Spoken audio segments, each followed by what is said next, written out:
बिस्मिल्लाहिर्रहमानिर्रहीम। Today our topic is Bohr atomic model. आज हम बोहर एटॉमिक मॉडल पढ़ेंगे, उसके मेन पॉइंट्स पढ़ेंगे। लेकिन इससे पहले मैं इसका आपको थोड़ा ओवरव्यू दे देता हूं कि बोहर एटॉमिक मॉडल से पहले हमारे पास रदरफोर्ड एटॉमिक मॉडल आया था। उस एटॉमिक मॉडल में कुछ गलतियां थी। उस गलतियों को दूर करने के लिए 1913 में नील बोहर ने अपना मॉडल ऑफ एटम पेश किया। तो शुरू करते हैं अपना आज का टॉपिक बिना टाइम जाए किए हुए। Keeping in mind the defects in Rutherford atomic model, Neil Bohr in 1913 presented model for the structure of atom called Bohr's atomic model. Rutherford atomic model में जो गलतियां थी उसे मद्देनजर रखते हुए नील बोहर ने 1913 में एक मॉडल ऑफ एटम पेश किया जिसे हम बोहर एटॉमिक मॉडल कहते हैं। इस बोहर एटॉमिक मॉडल में बोहर ने क्वांटम थ्योरी की मदद ली थी, उस क्वांटम थ्योरी की जो मैक्स प्लैंक ने पेश की थी। He used the concept of Planck's quantum theory. अब इसके मेन पॉइंट्स की तरफ आते हैं कि इसके मेन पॉइंट्स क्या हैं। तो इसका जो पहला मेन पॉइंट है वो है electron revolve around the nucleus in a fixed circular path. Electron nucleus के इर्द गिर्द एक सर्कुलर पाथ में मोशन करते हैं और इस सर्कुलर पाथ को हम शेल, ऑर्बिट या एनर्जी लेवल कहते हैं। और इसका सेकंड पॉइंट जो है वो है each orbit has fixed energy. Her orbit की अपनी एक खास फिक्स्ड एनर्जी होती है। ये शेल नंबर 1 है, इसकी एक खास अपनी फिक्स्ड एनर्जी होगी। ये शेल नंबर 2 है, इसकी अपनी फिक्स्ड एनर्जी होगी। इस तरह शेल नंबर 3 की अपनी फिक्स्ड एनर्जी होगी। So each orbit has fixed energy. अच्छा, इसका third point, energy of an orbit is directly proportional to its distance from the nucleus. अच्छा, इसका थर्ड पॉइंट ये है कि ये जो ऑर्बिट की जो एनर्जी है ये न्यूक्लियस से डिस्टेंस पर डिपेंड करती है। जितना ऑर्बिट न्यूक्लियस से डिस्टेंस में होगा उतनी उस ऑर्बिट की एनर्जी ज्यादा होगी। देखो, ये E1 is the energy of first orbit and E2 is the energy of second orbit. R1 is the distance of first shell from the nucleus and R2 is the distance of second shell from the nucleus. So R1 क्या है? R1 small है as compared to R2.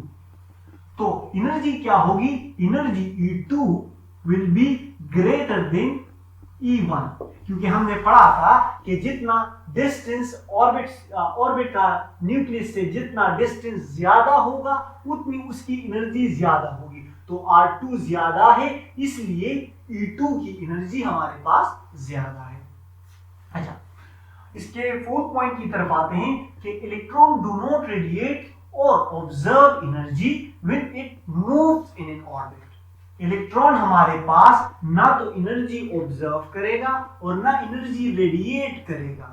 Means यह ना energy लेगा और ना energy देगा जब ये एक फिक्स सर्कुलर पाथ में मोशन कर रहा हो। जब इलेक्ट्रॉन इस शेल नंबर 1 में मोशन कर रहा है इस तरह, तो ये तो ना एनर्जी गेन करेगा और ना एनर्जी लॉस करेगा।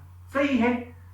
अच्छा, इसके नेक्स्ट पॉइंट की तरफ आते हैं कि इलेक्ट्रॉन्स रेडिएट और observe energy when it move from one orbit to another orbit. अच्छा, इसका जो नेक्स्ट पॉइंट है वो ये है कि इलेक्ट्रॉन जब इस सर्कुलर पाथ में मोशन कर रहा है तो ये ना एनर्जी लॉस कर रहा है ना एनर्जी गेन कर रहा है। ये एनर्जी लॉस और गेन तब करेगा जब ये इलेक्ट्रॉन एक शेल से दूसरे शेल में मूवमेंट करेगा। जब इलेक्ट्रॉन लोअर एनर्जी स्टेट से हायर एनर्जी स्टेट पर में आएगा तो ये एनर्जी ऑब्जर्व करेगा, और जब इलेक्ट्रॉन हायर एनर्जी स्टेट से लोअर एनर्जी स्टेट पर जाएगा तो इलेक्ट्रॉन एनर्जी रेडिएट करेगा। इलेक्ट्रॉन विल रेडिएट और observe energy when it move from one orbit to another orbit. I hope आपको ये पॉइंट क्लियर हो गया होगा। देखिए, अब इसको चेंज इन एनर्जी को हम इस इक्वेशन से रिप्रेजेंट करते हैं। Delta E is equals to E2 minus E1 is equals to HV। Delta E is the change in energy, E2 is the energy of high orbit, E1 is the energy of low orbit, which is the Planck's constant, and this is the frequency. अच्छा, अब next point की तरफ आते हैं। Electron can reside in an orbit of fixed angular momentum mvr is equals to nh by 2 pi. Electron उस orbit में motion करेगा जिसका angular momentum mvr nh by 2 pi के बराबर हो। इस शेल का angular momentum nh by 2 pi के बराबर है। इस फर्स्ट शेल का अपना angular momentum mvr nh by 2 pi के बराबर है। तो इलेक्ट्रॉन उस ऑर्बिट में, इलेक्ट्रॉन उस शेल में मोशन करेगा जिसका angular momentum nh by 2 pi के बराबर हो।